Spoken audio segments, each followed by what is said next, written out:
Imagine being a Democrat.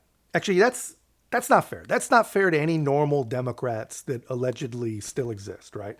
So imagine being some crazed victim of insane propaganda who really does believe that Donald Trump is a master criminal, he's a lover of all things evil, and he's the worst thing that ever happened to the world. Whatever it is these people think that they believe, because they don't actually truly believe it. It's not their thought. It's been distilled for them. It's what they think they believe. Imagine you're that person and you're clapping like a trained circus animal, watching Alvin Bragg literally at the direction of the Biden DOJ turn 2 old expired misdemeanors into 34 election interfering felonies, right? Now you're glued to your TV and you're watching your chosen tribalist side's star witness say this. I think you should look at it as a good day. If this is what they thought was their strongest start, this is a particularly anemic case. I mean, Pecker described how he asked Trump about the reimbursement of Cohen, and Trump said, I don't know anything about that.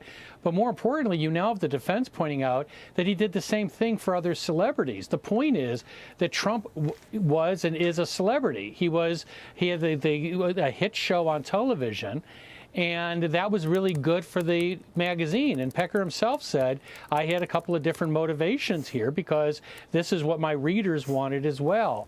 None of that makes a particularly good case for anything criminal, but what is still missing is the fact that he just described doing the same thing for celebrities because there's nothing illegal in this. There's nothing illegal in having an NDA. You can object to it. You can not like the underlying story, but it's not a campaign contribution, and the federal government itself made that clear.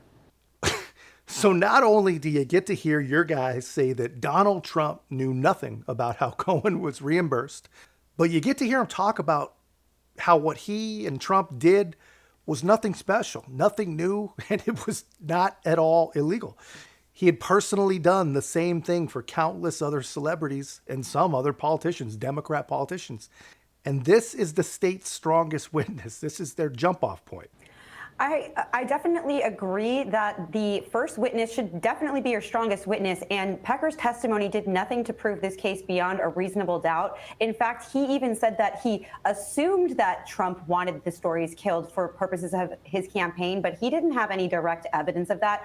And an assumption is a far cry from beyond a reasonable doubt proof that that was the sole motivation behind these very lawful agreements. So certainly, I don't know what kind of ground they gained with him, aside from the fact of establishing that there was many conversations with Michael Cohen that seemed to be coordinating this on behalf of Trump. And again, we don't know if Trump was aware of what Cohen was relaying and claiming that Trump knew. That's certainly something that's very much up for debate. All right.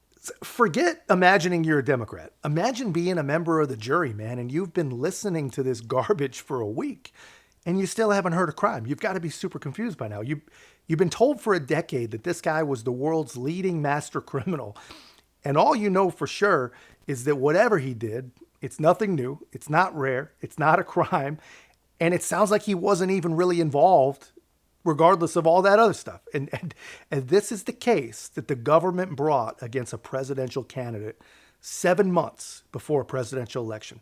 This is going to end up being the most dramatic mistake that the left has ever made, I believe. I mean, if there was a mistrial, which is highly likely, and if there's an acquittal for Donald Trump, which is even more likely, obviously, you might as well just swear the guy into office right on that day. Forget about anything else. Just swear the guy in.